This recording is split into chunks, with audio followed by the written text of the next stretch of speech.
ఇక రాష్ట్రంలో చంద్రబాబు గారు కూటమి పవన్ కళ్యాణ్ గారు బీజేపీతో కలిసి ఇక్కడ ప్రభుత్వం ఫామ్ చేయడం జరిగింది.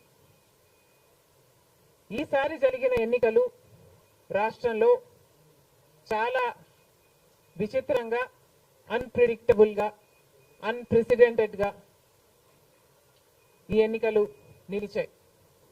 కారణం ఏమిటి అంటే ప్రజలు చాలా డిసిసివ్ గా ఒక నిర్ణయం తీసుకున్నారు. మాకు మార్పు కావాలి అన్న నిర్ణయం ప్రజలు తీసుకున్నారు కాబట్టే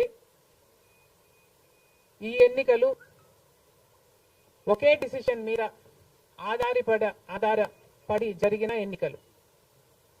ఫర్ జగన్, అగెయిన్స్ట్ జగన్. ఒకటే డిసిషన్ గా ఈ ఎన్నికలు నిలిచాయి. For Jagan or against Jagan. Against Jagan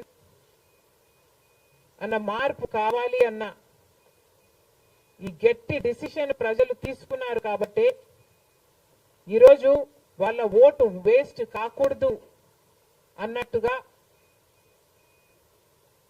చాలా డిసిసివ్ గా they voted with a vengeance for change. ఇది అవునన్నా కాదన్నా ఇది వాస్తవం.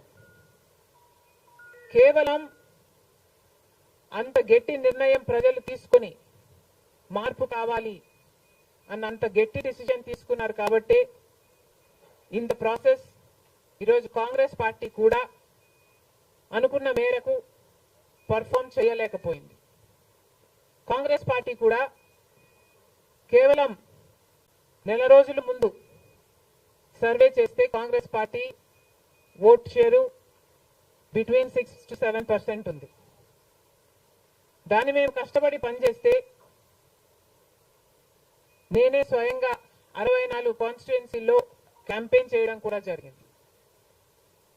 వీటన్నిటితో కనీసం 8% దాటుతుంది అని కాంగ్రెస్ పార్టీ ధీమాగా ఉంటే అది కూడా జరగలేదు. కారణం ఏమిటి అంటే ప్రజలు చాలా డిసిసివ్ గా వాళ్ళ ఓటు వేస్ట్ కాకూడదు, ప్రభుత్వం ఎలాగైనా మారాలి, మేము మార్చాలి అన్న డిసిషన్ తీసుకున్నారు కాబట్టి ప్రజలు కాంగ్రెస్ పార్టీకి కూడా ఓటు వేయడానికి ఆలోచన చేయడం జరిగింది.